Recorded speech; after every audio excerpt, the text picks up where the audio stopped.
DCC ട്രഷററുടെ ആത്മഹത്യ വളരെ ഗൗരവമുള്ള ഒരു പ്രശ്നമായി ഉയർന്നു വന്നിരിക്കുകയാണ്. വയനാട് DCC ട്രഷറർ NM വിജയനും മകൻ ജിജേഷും ജീവനൊടുക്കിയതിന് പിന്നിൽ കോൺഗ്രസ് നേതാക്കൾ തന്നെയാണ് എന്ന് വ്യക്തമാക്കുന്ന ആത്മഹത്യാക്കുറിപ്പ് ഇപ്പോഴും പുറത്തു വന്നിരിക്കുകയാണ്. ഇതിലൂടെ വ്യക്തമാകുന്നത് മുൻ DCC president KC Balakrishnan MLA, ഇപ്പോഴത്തെ DCC പ്രസിഡന്റ് ND അപ്പച്ചൻ തുടങ്ങിയവർ തട്ടിയെടുത്ത പണത്തിൻ്റെയും പാർട്ടിക്ക് വേണ്ടി ഏറ്റെടുക്കേണ്ടി വന്ന ലക്ഷങ്ങളുടെ ബാധ്യതയുടെയും തുടർച്ചയായിട്ടാണ് ആത്മഹത്യ ചെയ്യേണ്ടി വന്നത് എന്നതാണ്. ബാങ്ക് നിയമനങ്ങൾക്കായി വാങ്ങിയ പണം നേതാക്കൾ പങ്കിട്ടെടുത്ത് IC ബാലകൃഷ്ണൻ MLA നിർദ്ദേശപ്രകാരമാണ് അങ്ങനെ എടുത്തത് എന്ന കാര്യവും നൽകിയത് എന്ന കാര്യവും വ്യക്തമായി. കടത്തിൽ കുരുങ്ങിപ്പോയ ആ സന്ദർഭത്തിൽ ആരും തിരിഞ്ഞു നോക്കാനില്ലാത്ത സ്ഥിതിയാണ് ഉണ്ടായതെന്നും അതിൽ വ്യക്തമാക്കി. നേതാക്കൾ വാങ്ങിയ കോഴക്ക് സ്ഥലവും ചെക്കും ഇദ്ദേഹത്തിന് ഈട് നൽകേണ്ടി വന്നു. പാർട്ടി തലയിൽ കെട്ടിവെച്ച 32 ലക്ഷത്തിൻ്റെ ബാധ്യത തീർക്കാനെടുത്ത വായ്പ അത് 65 ലക്ഷത്തിലധികമായി ഉയർന്നു. ഇതിനെ തുടർന്നാണ് ഇദ്ദേഹം ആത്മഹത്യയിലേക്ക് എത്തിയത്.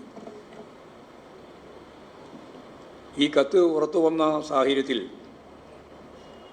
IC ബാലകൃഷ്ണൻ MLA സ്ഥാനം രാജിവെക്കാൻ തയ്യാറാവണം. ഈ സംബന്ധിച്ച് UDFൻ്റെ നിലപാട് വ്യക്തമാക്കേണ്ടതുണ്ട്. ഇത്രയും ദിവസമായി ഒരു പ്രതികരണവും വരുന്നത്, അല്ലെങ്കിൽ ആഴ്ചക്ക് വേണ്ട ഓരോ മണിക്കൂറിലും പ്രതികരിക്കുന്നയാളാണ് പ്രതിപക്ഷ നേതാവ്. പ്രതികരണമില്ല. കോൺഗ്രസിൻ്റെ അധ്യക്ഷൻ KPCC പ്രസിഡന്റ് പ്രതികരണമില്ല. എന്തേ പ്രതികരിക്കാത്തത്? UDF പ്രതികരിക്കണം, കോൺഗ്രസ് പ്രതികരിക്കണം. കോൺഗ്രസിൻ്റെ തന്നെ ട്രഷററും അതുപോലെ തന്നെ അദ്ദേഹത്തിൻ്റെ മകനും ഈ ഒരു സാഹചര്യത്തിൽ കോൺഗ്രസിനാൽ കൊല്ലപ്പെട്ടു എന്ന് തന്നെ പറയണം. എന്നിട്ട് ഒരു പ്രതികരണവും നടത്താൻ തയ്യാറില്ലാത്ത രീതിയിൽ പ്രതിപക്ഷ നേതാവും അതുപോലെ തന്നെ കോൺഗ്രസ് നേതാവും നിൽക്കുകയാണ്. അതൊന്നും വാർത്തയാക്കുന്നതിന് വേണ്ടി വാർത്താമാധ്യമങ്ങൾക്ക് മനസ്സുമില്ല. അപ്പോൾ ഒരു ഇരട്ട നയമാണ് മാധ്യമങ്ങൾ കാണിക്കുന്നത് എന്നുള്ളതാണ് കാര്യം. മറ്റൊരു പ്രധാനപ്പെട്ട പ്രശ്നം വന നിയമവുമായി ബന്ധപ്പെട്ടിട്ടുള്ള ആശങ്കകളാണ്. അതിപ്പോഴും മലയോര മേഖലയിലൊക്കെ വലിയ പ്രക്ഷോഭത്തിൻ്റെ ഒരു കേളിക്കൂട്ട് കണ്ടു തുടങ്ങിയിരിക്കുകയാണ്. വളരെ വ്യക്തമായിട്ട് ഗവൺമെൻറ് ചൂണ്ടിക്കാണിച്ചു. ഞങ്ങളും പറഞ്ഞു, CPIMൻ്റെ നിലപാടും ഞങ്ങൾ വ്യക്തമാക്കി. ഈ വന നിയമത്തിൽ ജനങ്ങൾക്ക് വിരുദ്ധമാവുന്ന അമിതാധികാരമുള്ള എന്തെങ്കിലും കാര്യമുണ്ടെങ്കിൽ ചർച്ച ചെയ്ത് ആവശ്യമായ നിലപാട് സ്വീകരിച്ച് മാറ്റം വരുത്തിക്കൊണ്ട് മാത്രമേ നിയമമാക്കുള്ളൂ എന്ന് ഉറപ്പായ രീതിയിൽ പറഞ്ഞിട്ടും ഒരു ചർച്ചയിലേക്കും പോകുന്നതിന് മുമ്പ് എന്തോ വലിയ അപകടം സംഭവിച്ചിരിക്കുന്നു എന്ന രീതിയിൽ വാർത്ത ചമക്കാനും വലിയ ഉത്കണ്ഠ ഉണ്ടാക്കാൻ വേണ്ടിയുള്ള പ്രവർത്തനങ്ങളാണ് സംഘടിപ്പിച്ചുകൊണ്ടിരിക്കുന്നത്. ഒരടിസ്ഥാനമില്ല.